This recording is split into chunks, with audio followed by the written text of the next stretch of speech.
اعوذ باللہ من الشیطان الرجیم بسم اللہ الرحمن الرحیم فلا اقسم بالشفق واللیل وما وسق والقمر اذا اتسق لترکبن طبقا عن طبق۔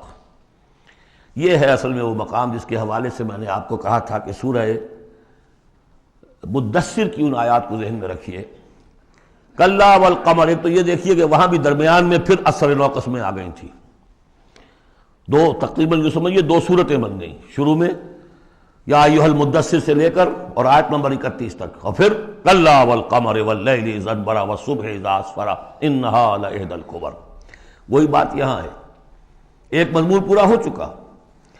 فلا اقسم بالشفق، تو نہیں مجھے قسم ہے شام کی سرخی کی، واللیل وما وسق، اور رات کی اور جو چیزیں اس میں سمٹ آتی ہیں، والقمر اذا اتسق، لیکن پھر جب چاند جو ہے رفتہ رفتہ بھرتا ہے اور پورا ہو جاتا ہے، 14ویں کا چاند بن جاتا ہے۔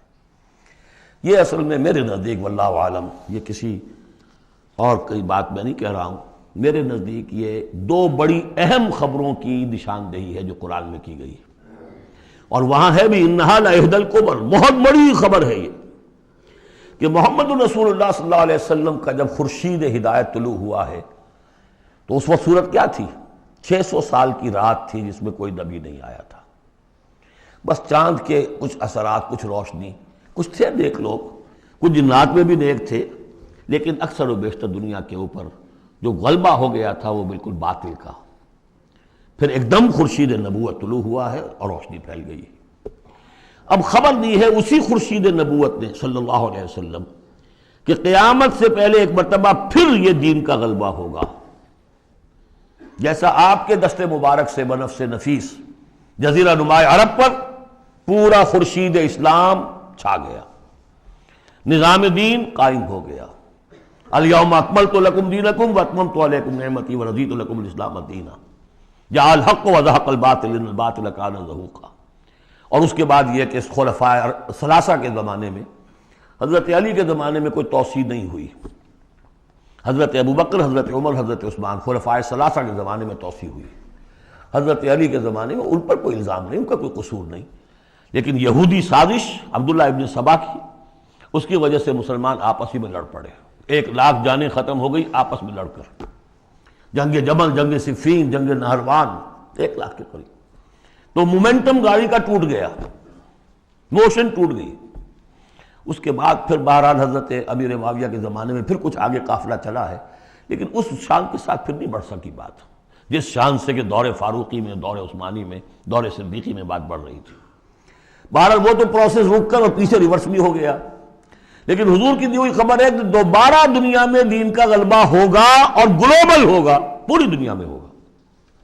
وہ حدیثیں ہم نے نوید خلافت کے عنوان سے کتابچہ، 8 صفحے کا کتابچہ، بہت شائع کی ہیں۔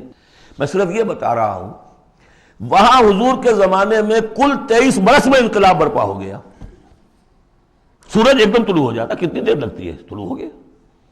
لیکن اب جو روشنی آئے گی وہ آئے گی تدریجاً، اس کی شان کیا ہوگی؟ فلا اقسم بالشفق، ایک شفق کی روشنی ہوتی ہے جب رات، سورج تو غروب ہو گیا لیکن شفق ابھی ہے۔ وہ حال ہے اس وقت دنیا کا کہ اسلام کی روشنی غروب ہو چکی ہے، صرف شفق کی لالی سی نظر آ رہی ہے۔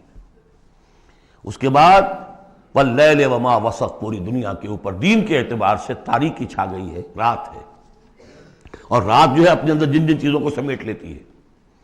لیکن والقمر اذا اتسق، لیکن چاند طلوع ہوتا ہے، پہلے دن، دوسرے دن، تیسرے دن بھرنا شروع ہوتا ہے، یہاں تک کہ وہ پورا ہو جاتا ہے۔ اب چاند کی چاندنی جو ہے وہ پھر دنیا کے اندر اس کو رات کو منور کر دیتی ہے۔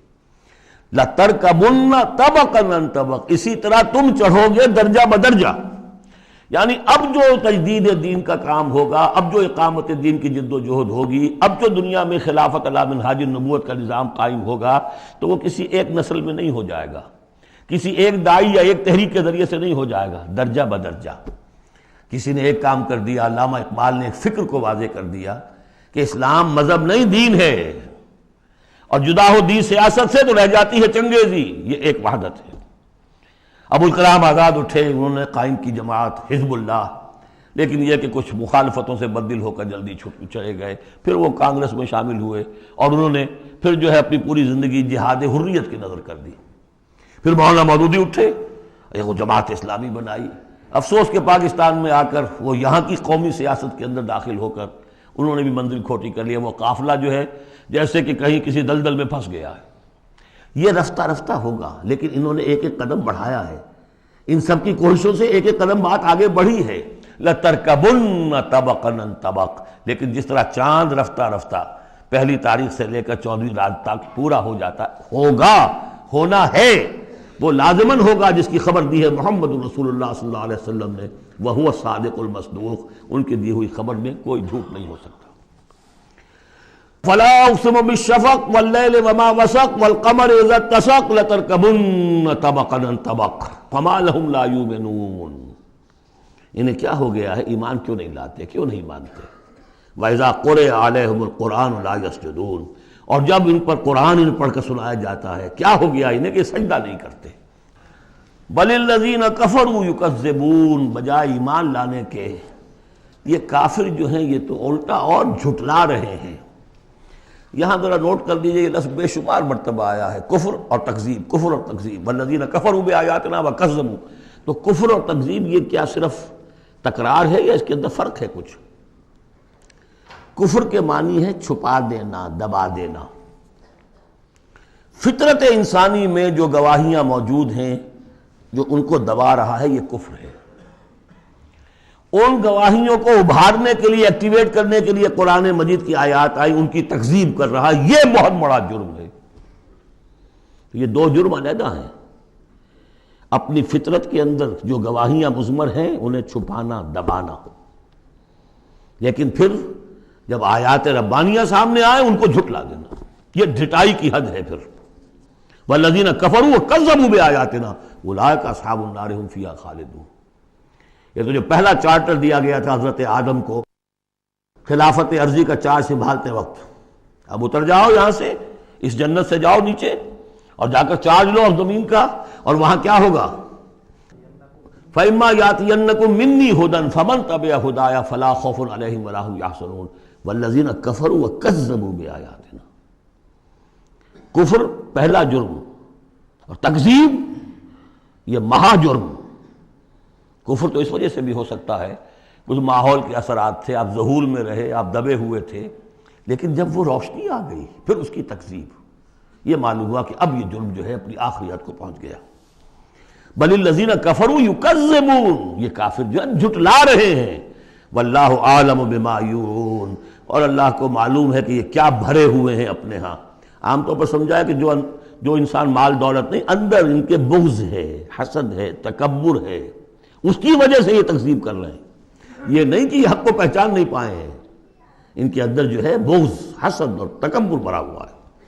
فَبَشِّرْهُمْ بِعَذَابٍ أَلِيمٍ، تو اے نبی ان کو بشارت دے دیجئے دردناک عذاب کی۔ إِلَّا الَّذِينَ آمَنُوا وَعَمِلُوا الصَّالِحَاتِ لَهُمْ أَجْرٌ غَيْرُ مَمْنُونٍ، سوائے ان کے جو لوگ ایمان لائے اور جنہوں نے نیک عمل کیے، ان کے لیے اجر ہے بے انتہا، کبھی ختم نہ ہونے والا، منن، کاٹ دینا۔ اگر کچھ چیز کٹ جائے گی اس کی انتہا ہو گئی، نہیں، یہ کٹ نہیں سکے گا، اس کا سلسلہ جاری رہے گا، مسلسل، غیر ممنون، یہ مسلسل ہے، ختم ہونے والا نہیں۔ صدق اللہ العظیم۔